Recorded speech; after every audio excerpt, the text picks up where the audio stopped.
Good evening. சின்னவானுக்கெலாம் hi, பெரியவாளுக்கெலாம் நமஸ்காரத்தை சொல்லிவிட்டு இன்றைக்கி நான் என்ன பண்ண போகிறேன்னா, நைட்டு தோசை, அதுக்கு தொட்டுக்கிறதுக்கு ஒரு சட்னியும், தேங்காய் இல்லாமல் வெங்காயம் பொட்டுக்கடலை பச்சை மிளகாய் போட்டு ஒரு சட்னி தான் பண்ண போகிறேன். ஃபஸ்ட்டு அதுக்கு என்னென்ன தேவைன்னு சொல்லி பார்த்துக்கலாம். வெங்காயம், பச்சை மிளகா, பொட்டுக்கடலை, புளி, உப்பு, இவ்வளோ தான் அதுக்கு தேவை. வெங்காயத்தை வதக்கிக்கலாம்.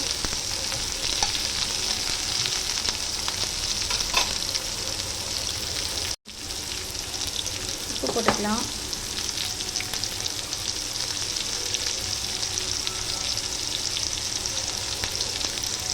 வெங்காயம் வதங்கினதுக்கப்புறம் பச்சை மிளகாய் போட்டுக்கலாம். நான் ஒரு 4 பச்சை மிளகாய் போட்டுருக்கேன் காரத்துக்கு. இதையும் சேர்த்து நல்லா வதக்கிக்கலாம். இதை வதக்கிட்டு இது கூட பொட்டுக்கடலை, கொஞ்சம் புளி, உப்பு வச்சு அரைச்சா இந்த சட்னி சூப்பராக ரெடி ஆகிடும். கடுகு, உளுத்தம்பருப்பு தாளிச்சிக்கலாம். அவ்வளோதான், சட்னி ரெடி ஆகிடும். நான் மிக்சியில் போட்டு அரைச்சதுக்கப்புறம் உங்கள்கிட்ட காட்டுறேன்.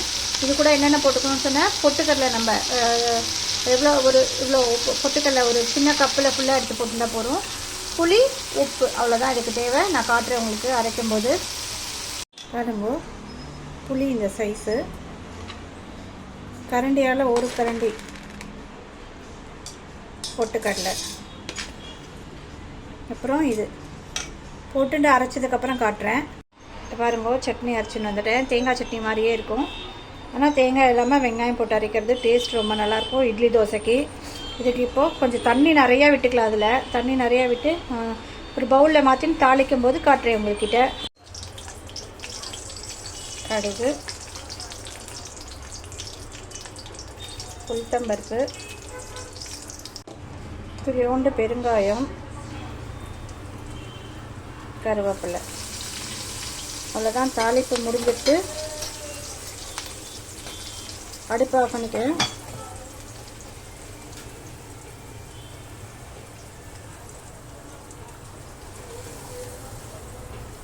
அதனால் சட்னி சூப்பராக ரெடி ஆகிடுது. கல் சூடாகிடுது. நான் தோசை வாத்துக்கிறேன்.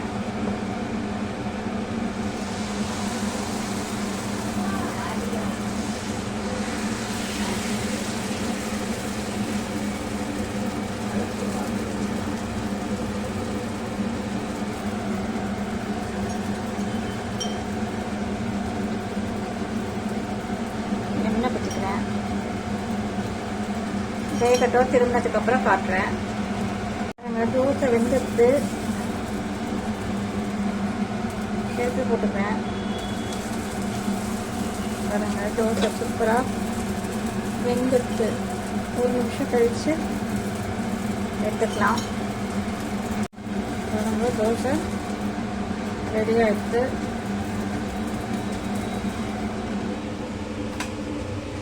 இன்னொரு தோசை கூட வாத்துப்பா.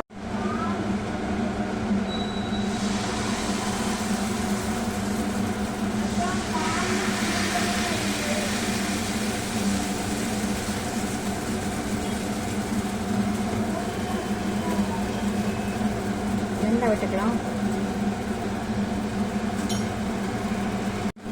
இந்த தோசையும் வெந்தெடுத்து திருப்பி போட்டுக்கலாம். நல்லா பேப்பர் மாதிரி இருந்துருக்கு பாருங்க, சூப்பராக.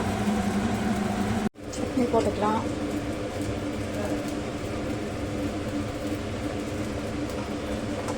எங்கள் இடத்துல தோசையும் சட்னியும் ரெடி. நாங்களாம் சாப்பிட போகிறோம். நீங்களும் உங்கள் இடத்துல என்ன டிஃபன்னு சொல்லுங்க. தேங்க்யூ. இந்த வீடியோ பிடிச்சிருந்தா லைக் பண்ணுங்கள், ஷேர் பண்ணுங்கள், சப்ஸ்கிரைப் பண்ணுங்கள். தேங்க்யூ.